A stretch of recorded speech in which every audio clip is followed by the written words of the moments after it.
You mustn't come to the funeral. My husband Roger shouted at me when he learned that his father had deceased after a long battle with an illness. What wife doesn't attend her father-in-law's funeral? Despite my protest, Roger firmly refused, and I didn't understand why.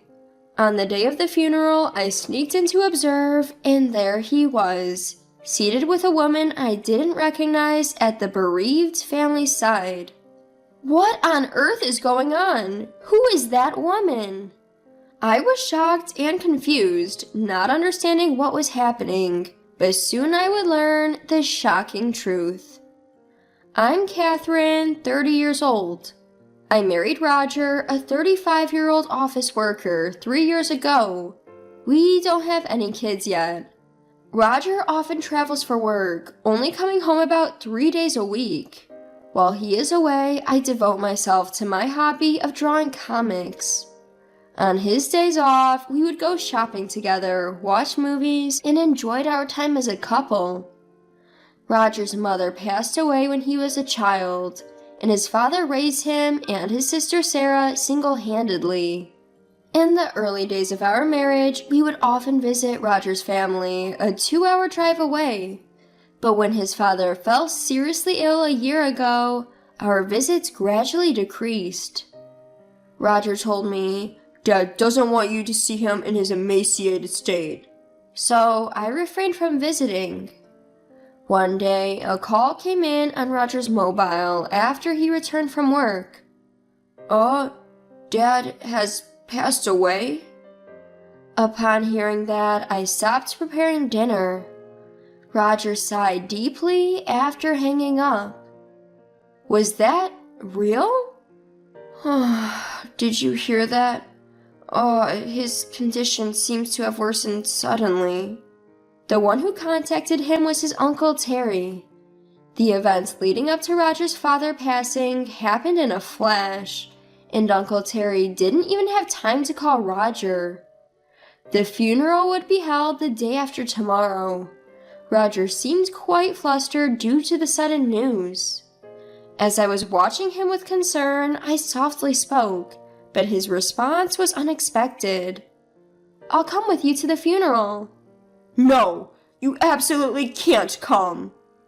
Why? It's obvious that I should go, right?" "Shut up. Just listen to what I say and keep your mouth shut." Roger stormed off to his room, hastily packing his suit and change of clothes. "But why? Can you tell me why?" "Shut up. I'm going to stay at my parents' house until the funeral is over. Just remember, you must not come to the funeral." "Wait, hold on a minute." Ignoring my panic, my husband Roger left the house. "It's only natural for a wife to attend her father-in-law's funeral. Then why isn't it okay for me to go?" I was left feeling frustrated and confused. Unable to let it go, I decided to ask about the location of my father-in-law's funeral. I called my sister-in-law Sarah, who I don't usually keep in touch with, but she seemed oddly distant. "How come you know about our father's death, Catherine?" "I heard it from Roger." It's surprising that he has contacted you already." Sarah seemed really puzzled, and for some reason, our conversation wasn't aligning well, but I had no time to worry about that. "Roger told me not to come, but I really want to attend the funeral." "I appreciate your sentiment, Catherine, but it might be best for you not to come." "Why? My father-in-law passed away, right? I want to say my final goodbye, please." After my persistent pleading, there was a moment of silence before she responded. "All right, but keep this a secret from Roger, okay?" Sarah gave me the location and time of the funeral, but she said, "Please arrive later than the start time and take a seat where you won't be noticed." I couldn't quite understand why I was being treated this way, but I was able to take bereavement leave from work and decided to go to the funeral. On the day of my father-in-law's funeral, as instructed by Sarah, I arrived a bit late at the funeral venue, and to my surprise, there was an unfamiliar woman sitting next to my husband, Roger, in the seat of the chief mourner. Who is she? Why is she sitting next to my husband? In a state of confusion and not knowing what was going on, I quietly took a seat in the farthest row back. Then I overheard the people in the seat in front whispering, "Is that woman Roger's new wife, Lucy?" Poor Roger. His previous wife apparently handed him divorce papers and just left. I could hear voices whispering. Not only that, I could hear whispers from other attendees speculating about me having an affair or being in debt. The shock was so great that I lost all strength and my heart began to race. I never filed for divorce, and we've never even discussed separation. And what does this remarriage mean? I couldn't catch up with the situation, but from the rumors, I understood that the woman sitting next to my husband was his new wife. She looked to be in her early 20s, and she occasionally caressed her belly, which was visibly swollen even under her loose funeral attire. When it was my turn to pay my respects, I stood up and the previously quiet venue started to buzz. She really had the nerve to show up? What an insensitive woman. I heard as I slowly approached the row where my husband was seated. When my husband Robert caught my eye, his face turned ashen and he looked visibly shaken, but his new wife seemed oblivious to his distress.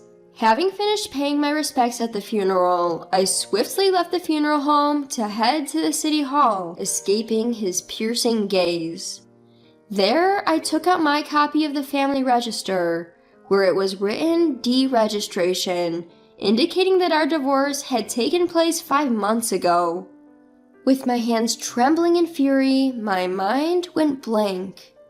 How could he dare to secretly file for divorce and remarry? I will never forgive this. I gritted my teeth, resolved to take revenge on my husband. Even after a few days, Robert never returned home, nor was there any communication from him.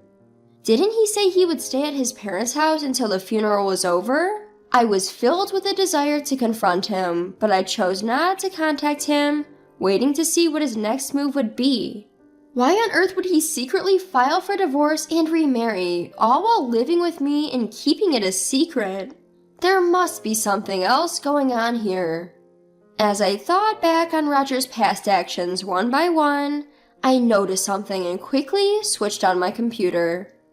I remembered seeing him typing away at a blog on his computer in the middle of the night. Going through his history, I discovered a blog titled Roger the Dragon King's Wild Diary. There were no pictures of Roger's face, but there were pictures of his car and our home, so I knew without a doubt that it was his. As I read each article he had posted, the details of what he had been planning were written out, and my body heated up with surging anger. Ah, that's it! With a brilliant scheme in mind to get back at Roger, I called my sister-in-law Sarah and another individual. Preparing meticulously, I couldn't help but look forward to seeing the expression on Roger's face. On the day of the operation, I was standing in front of the house Roger shared with his new wife, Lucy. After a while, a delivery truck pulled up and the delivery man began unloading packages. Lucy came out of the house and began exclaiming at the entrance. What the hell is this? Whose packages are these? Hey, darling! Huh? What's going on? Called by Lucy, Robert emerged, his eyes bulging as he looked at the multitude of cardboard boxes that had been delivered. Who's it from? As he leaned in to see the sender's name, he abruptly began acting suspiciously, spreading his arms to hide the packages. Well, of course he would. After all, with the sender labeled as ex-wife Hart, there was no way he could keep his cool. Seeing this, Lucy raised her voice. Ex-wife? What do you mean by that? I've heard nothing about this. Robert didn't respond to her, but quickly paid the delivery fee of $200. And when he did, he locked eyes with me, hiding in the shadows of a nearby lamppost. Hey, you! What are you doing here? I got your address from your sister Sarah. I turned to Lucy, who was watching our exchange with a puzzled look, and gave her a warm smile. Nice to meet you, Lucy. I'm Catherine, the ex-wife of Roger who sent you these packages. Sorry to surprise you. He unilaterally filed for divorce 5 months ago without telling me. When I showed her our marriage certificate, she seemed a bit taken aback, but then she invited me in, saying, "We shouldn't cause a scene outside."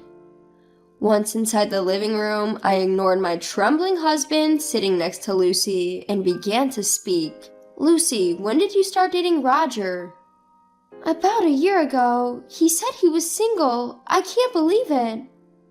"Interesting. So he deceives both you and me." Come on, don't say such horrible things, haha.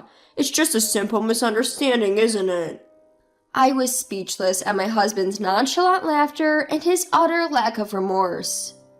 "It's unacceptable that you filed for divorce without my consent. I'm suing you for $30,000 in alimony. You've been cheating, so it's only fair, right?" What? Why should I have to pay that? While my husband was fuming with anger, Lucy, on the other hand, seemed quite calm. "Well, don't be so stingy. Just pay her, darling. After all, you're the boss, so $30,000 shouldn't be a big deal, right?" At hearing that, I couldn't help but burst out laughing. Lucy looked at me, puzzled by my reaction. "Who's the boss? Roger's been lying about that too?" "Lucy, he's just an ordinary office worker." "What? Roger, what's going on?" As Lucy confronted him, my husband, beads of sweat appearing on his forehead, began to make excuses. Lucy, I'm sorry for lying, but when my father died, I came into a large sum of money. His stupidity left me with nothing to do but laugh bitterly. From his blog, which I had found, it was clear that he was under the delusion that he would inherit a fortune if his seriously ill father passed away. He had lied about his identity to his mistress, got her pregnant without showing any signs of panic, and joyfully documented his plan to divorce me unilaterally. When I slapped the printed pages of his blog onto the table, the doorbell rang. My husband opened the door, and there stood Terry, his uncle. There's no way you'd inherit anything, you idiot. In fact, besides Sarah, Terry was the other person I had contacted. Before entering this house, I had called Terry on my cell phone and had him listen to our entire conversation. You explained to our family that Catherine left you after having an affair and filing for divorce, didn't you? That... Roger seemed unable to come up with an excuse and started to get defensive. Just because of that, it doesn't mean I can't inherit my father's estate. I am his son, after all. You've been disinherited. That's got nothing to do with the estate. Huh? What are you talking about? From what I heard from Terry, Roger was always pestering my in-laws for money. When my father-in-law rejected him, Roger would insult him and sometimes even resort to physical abuse. Recognizing his life was nearing its end, my father-in-law had taken the initiative to disinherit Roger. Hold on a minute. So you're saying I'm not getting a single cent? I've got debts because I was counting on my father's inheritance. What am I supposed to do? That's what you deserve, was all I could say. Your father wanted you to become a responsible person. That's why you thought it would be better not to give you any money. Don't you understand his feelings? So, give me the inheritance and I'll become more responsible. The more Roger spoke, the more I was filled with disgust, and it seems Lucy, his mistress, felt the same. "You told me you were a CEO. That's why I went with you. I got no use for a poor man." Lucy, please, don't say that. Our baby's about to be born. With that, she let out a big sigh and shot a glare at him. "I'll give birth and raise this child by myself. All I need from you is alimony and child support. Lucy, please forgive me. Roger began to sob, but I wasn't about to let him off the hook. You'll also have to pay me alimony. That's impossible. I don't have that kind of money. Oh, I got it. Catherine, let's give it another go. What? You had the audacity to file for divorce, and now you're asking to remarry? Please, I'm begging you. You can work too. We can repay the debt together. Are you kidding me? Furious at Roger's selfishness, I yelled back, shaking him off my leg and leaving the house with Terry. Soon after, my ex-husband was served with divorce papers from Lucy, who was demanding $20,000 in alimony and $500 a month in child support, according to my sister-in-law Sarah. In addition to the $30,000 in alimony that I had demanded, my ex-husband was swamped with the debt from the mortgage on the house he lived in with Lucy and was reportedly working like a horse from dawn till dusk. Meanwhile, I was enjoying a carefree single life. Sarah, who used to be my sister-in-law, and I have become great friends, and when she comes over to stay, we have a great time chatting.